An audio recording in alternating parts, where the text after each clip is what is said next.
सभी श्रोताओं को मेरा प्यार भरा नमस्कार। मैं संतोष वैश्य, ब्लेसिंग टीम शिकागो से। खोर्शीद भावनगरी द्वारा लिखी the laws of spirit world book के हिंदी ट्रांसलेशन जीवात्मा जगत के नियम बुक का प्रस्तुत है ऑडियो नंबर 13। पिछले अध्याय में हमने विस्पी और ऋतु से एक ऐसी लड़की की कहानी सुनी जो एक अयाशी और गलत आदतों की शिकार बन चुकी थी। सच्चा पश्चाताप करके और विस्पी व ऋतु को बताई राह पर चलकर प्रगति कर रही है।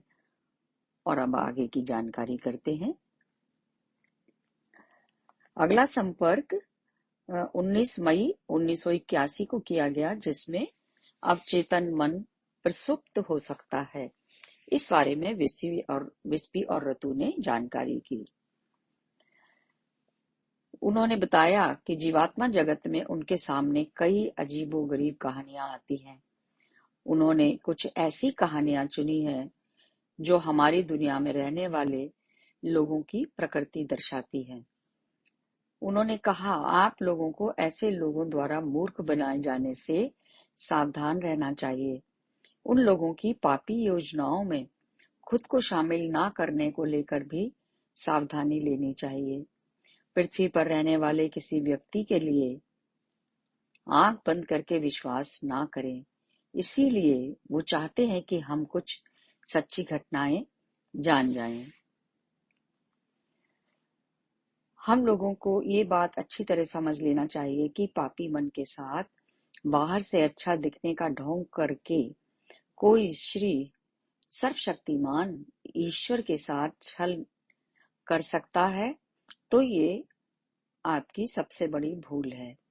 अच्छी तरह से याद रखिए कि ईश्वर सबके साथ न्याय करते हैं, फिर भी दुष्ट लोग गलत रास्तों पर चलना जारी रखते हैं।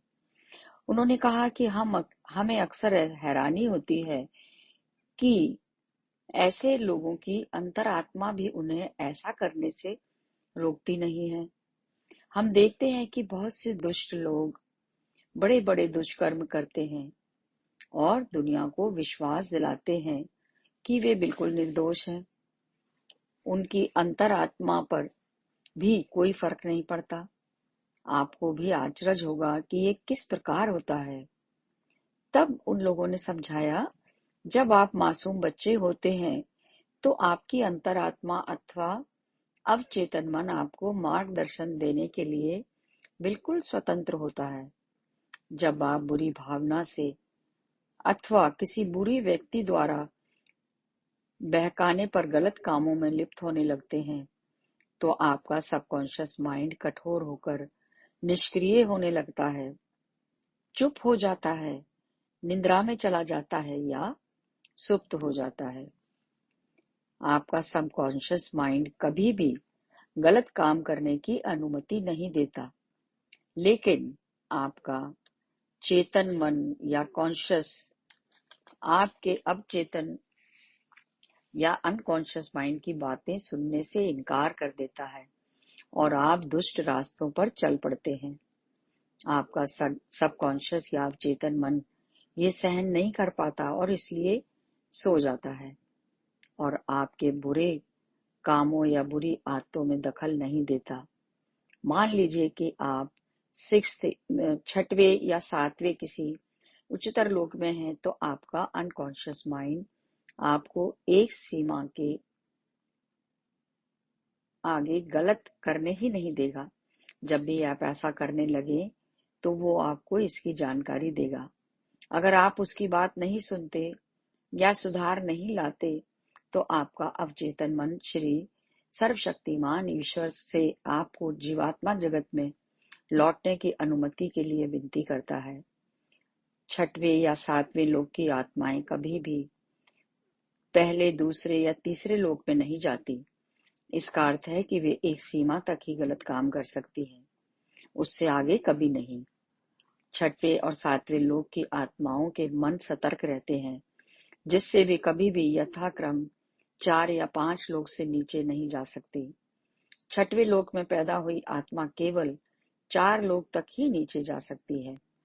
और सातवें लोक की आत्मा गिरकर केवल पांचवें लोक तक ही जा सकती है, परंतु पांचवें या उसके नीचे के लोकों की आत्माओं के लिए ये बहुत ही जोखिम भरा काम होता है, क्योंकि वे पृथ्वी पर अपने एक ही जन्म में गिरकर पहले लोक तक जा सकती हैं।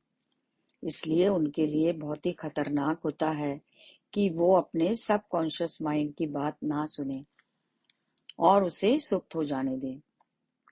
जब अगली बार कोई कुछ गलत करे तो इस पर ये कहकर हैरान होने की कोई बात नहीं है कि क्या उसके पास अंतरात्मा नहीं है।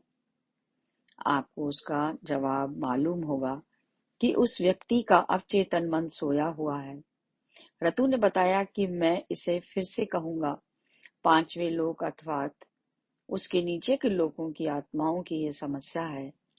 ये एक ऐसी समस्या है कि आपके जीवन के सैकड़ों वर्षों तक बर्बाद कर सकती है और आपको भयानक कष्टों का सामना करना पड़ सकता है।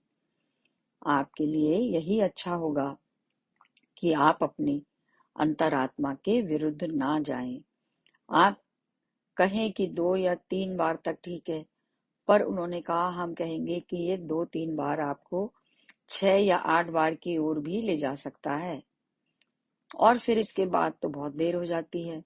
वो चाहते हैं कि हम इन चीजों को अच्छी प्रकार से समझ लें ताकि हमारा पतन हो भी गया तो भी हमें ऊपर उठाया जा सके। यदि हमारा अवचेतन मन सुप्तावस्था में है और हम गलत काम कर रहे हैं तो भी उन्हें विश्वास है कि हम आप लोगों को इतनी समझ जरूरी है कि आप सही और गलत की पहचान कर सकें। गलत रास्ते पर चलना बंद कर दीजिए।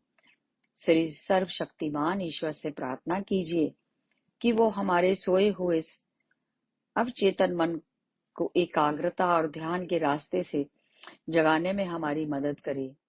अपने अवचेतन मन को कैसे जगाएं ये आगे बताया जाएगा। इसका अनुसरण प्रतिदिन करें, लेकिन सूर्योदय से लेकर सूर्यास्त के बीच ही। सूर्य अस्त के बाद ऐसा ना करें।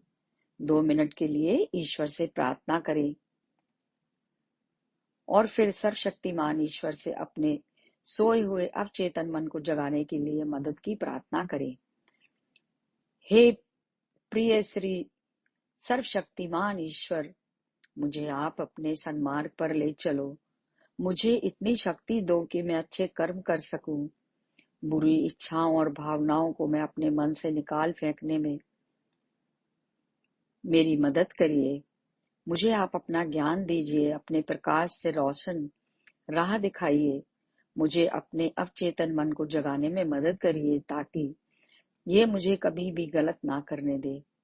हे सर्वशक्तिमान ईश्वर, कृपा कर मेरी मदद करिए। यह प्रार्थना कर लेने के बाद अपने मन को सारे विचारों से मुक्त और खाली कर लें। कोई भी विचार अपने मन में ना लाए। केवल 1 मिनट के लिए यह पूरी तरह कोरा होना चाहिए। यदि आप 1 मिनट से अधिक अपने मन को कोरा रखते हैं तो किसी भी नकारात्मक अवकाशी आत्मा द्वारा आपको हानि पहुंचाई जा सकती है। ऐसा करने से आपको बहुत फायदा होगा। ऐसा करने से आपको बहुत एकाग्रता और ध्यान के बाद ईश्वर का धन्यवाद करें और फिर अपने दैनिक कार्यों में लगे। आप निश्चित रह सकते हैं कि इससे आपको बहुत फायदा है। ऐसा करने से आपको धन दौलत और सांसारिक सफलता तो नहीं मिलेगी, पर आप शांत, बेफिक्र और खुश रहेंगे। सबसे बड़ी बात कि आपका अवचेतन माइंड विकसित होने से आप एक उच्चतर आध्यात्मिक स्तर तक प्रगति कर पाएंगे। अगला संपर्क 20 मई 1981 को किया गया, जिसमें बिस्पी और रतु ने अपने अवचेतन मन को जगाएं इस बात पर जानकारी दी है। गलत राह पर चलने वाली आत्माओं का अवचेतन मन निराश हो जाता है और इतना ज्यादा दुखी हो जाता है कि काम करना ही बंद कर देता है और आत्मा को रोकने में अक्षम हो जाता है। आपकी दुनिया में बहुत कम लोग रह गए हैं जिनके अवचेतन मन जागृत होते हैं। हमने आपको अपने अवचेतन मन को जागृत करने के उपाय बताए हैं। आपने उसकी बात नहीं मानी और उसे सुप्त होने दिया, पर आपको उसे जागृत करने का समय आ गया है।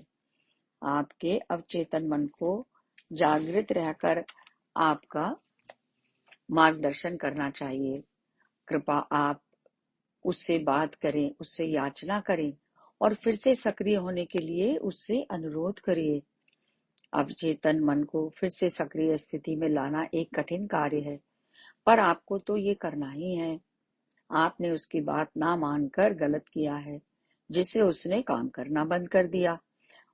उसके जल्दी से जल्दी काम करने से आप और अधिक गिरने से केवल रुक ही नहीं जाएंगे, बल्कि वो आपको उच्चतर स्तर पर भी ले जाएगा। ध्यान या एकाग्रता, बस आपको 1 मिनट के लिए अपने मन को खाली करना होता है। शुरू में तो ये कठिन अनुभव होगा, पर एक बार जब आप अभ्यस्त हो जाएंगे, प्रैक्टिस करेंगे, तो ये काफी आसान हो जाएगा। बस सोचना बंद कर दें। यदि आपके मन में कोई विचार आ भी जाए तो उसकी ओर ध्यान ही ना दें और वो स्वतः ही रुक जाएंगे। आपको कई तरह की आवाजें सुनाई पड़ेंगी, ऐसी भी आवाजें आएंगी जो आपसे काफी दूर होती हैं। आप उन्हें और अधिक से अधिक सुनेंगे, पर कोशिश करें कि कोई भी विचार आपके मन में ना आने पाए। आपका मन पूरी तरह से कोरा होना चाहिए। इससे आपकी उन्नति में काफी मदद मिलेगी। यहीं मैं अपनी वाणी को विराम देती हूँ। शेष अगले ऑडियो में जानेंगे। धन्यवाद।